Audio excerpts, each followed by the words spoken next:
My name is Sarah. I moved to a small town with my husband Peter about a year ago. We wanted a change from city life. We found a small cottage by a lake, surrounded by trees. It was quiet, peaceful, and exactly what we were looking for. At first, life was perfect. The mornings were calm, and we spent our days fishing, walking, and enjoying the view by the lake. The town was small, and everyone knew each other. Soon we met our neighbors, Alex and Rachel. They were friendly and about the same age as us. We started to spend time together. Alex was a photographer, and Rachel worked at home as a writer. They didn't have kids like us, but we all loved the outdoors. We went on picnics together by the lake. Sometimes Alex invited Peter to go fishing with him, while Rachel and I stayed and talked over coffee. One afternoon, something made me feel uncomfortable. Peter had gone to help Alex with something at his house, and Rachel and I were sitting on the porch. I noticed that Rachel was watching Peter as he walked away. She smiled to herself, but the smile didn't feel right to me.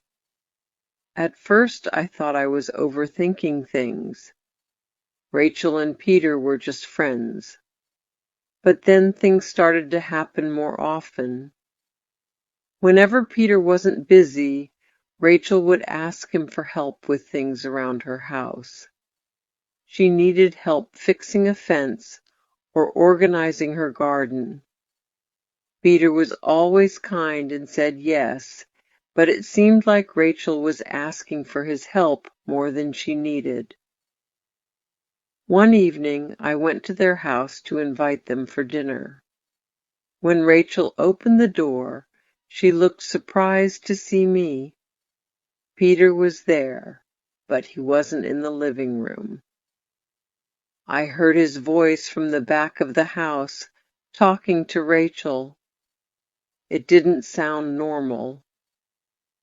When I asked what they were doing, Rachel quickly said, "We're just finishing some gardening work."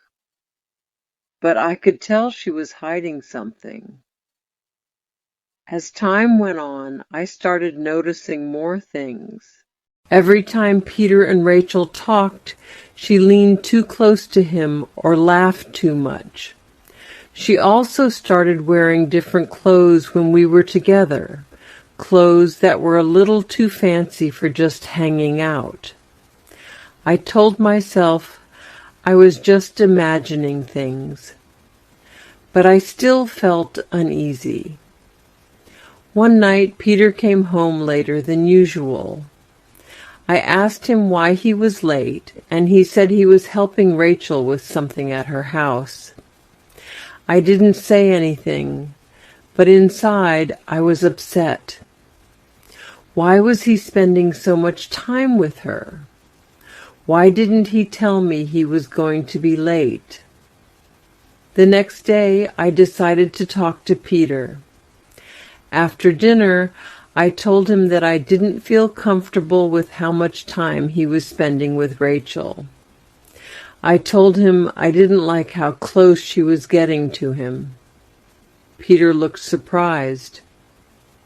"I didn't know it bothered you," he said. "Rachel just needed some help." But I still didn't feel right. Something was off. Over the next few days, I paid more attention to how Rachel acted when Peter was around.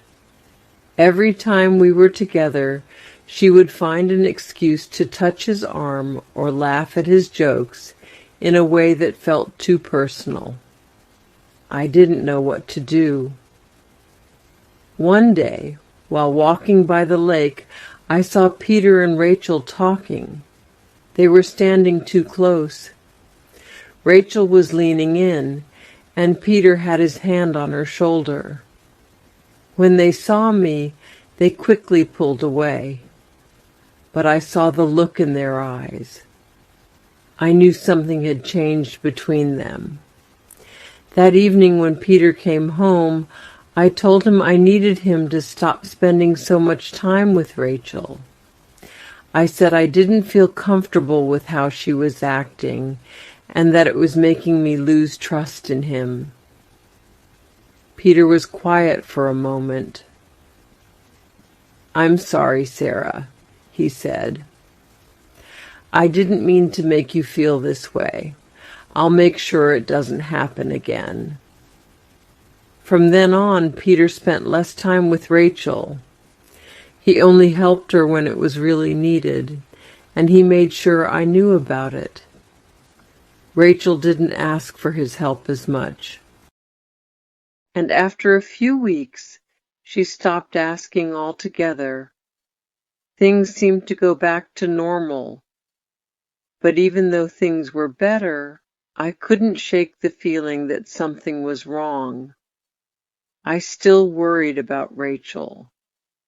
What if she tried again?